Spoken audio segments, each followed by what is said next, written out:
In N.Y.C's Ukrainian Enclaves, Trump's rebuke stirs complex feelings. The president and vice president's berating of Volodymyr Zelensky was greeted with a mix of support and outrage. Brighton Beach, a Slavic enclave in Brooklyn where Ukrainians outnumber Russians 2-1, voted overwhelmingly for President Trump.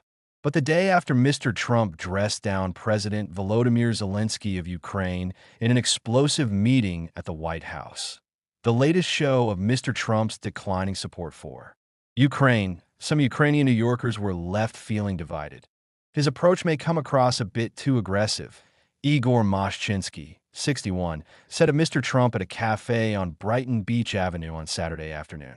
But Mr. Moshchinsky, who voted for Mr. Trump, said, "I don't disagree with the content of Mr. Trump's criticisms of Mr. Zelensky." The local city councilwoman, Inna Vernikov, a Republican and a Trump supporter, tried to thread a needle, writing on social media that the consequences of Friday's meeting could be disastrous for both countries. Working together to end this war and help the people of Ukraine restore their safety and sovereignty is in the best interests of both of our countries and the world, she said. Inna Kir, 58, who owns a lingerie shop on Brighton Beach Avenue, said she absolutely agrees with the tough line Mr. Trump has taken against Mr. Zelensky. She echoed Mr. Trump's criticism that Mr. Zelensky was insufficiently grateful for American aid. "I think he should appreciate what people do for him," said Ms. Kr, a United States citizen who arrived 3 decades ago. "It's our money," she added. "I have faith in Trump's ability to bring peace. When the money is not going to flow, the war is going to be over very soon."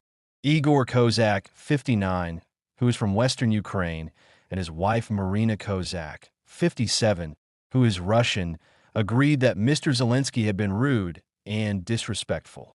Not all Ukrainian New Yorkers, there are about 150,000 of them, support Mr. Trump, of course. And in another Ukrainian pocket in the East Village of Manhattan, critics of Mr. Trump were aghast at his attack.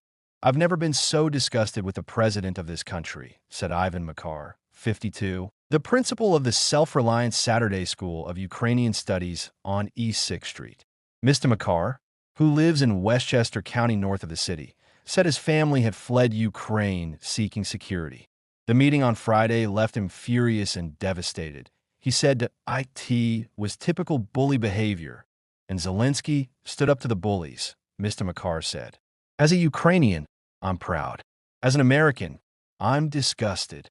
Jason Burchard, 58, the owner of the Ukrainian restaurant Veselka in the East Village, stood inside the restaurant on Saturday wearing a T-shirt embossed with the trizub, Ukraine's national symbol. "I've worn this shirt many times over the last 3 years, and I made sure to dig deep into the closet today and pull it out because I really want to back Zelensky," Mr. Burchard said, as a line streamed around the block at his restaurant.mr. Burchard said the restaurant had seen a surge in customers amid the news. "I'm a Ukrainian American, and I try to stay positive and optimistic," he said. "There is the false narrative that Ukraine invaded Russia. We have to understand that Ukraine has been an independent democratic state for more than 30 years, and that we need to draw the line here." In Brooklyn, on a sunny corner off Brighton Beach Avenue, Ilya Makarov, 20, vented similar frustrations as the Q train clattered overhead.mr. Makarov, a computer science student who came to Brighton Beach from Ukraine 5 years ago, said he found it unimaginable that the United States might now back Russia in the war. "Usually when you think about the U.S., it is as peacemakers," Mr. Makarov said. "Now they support literally the terrorists."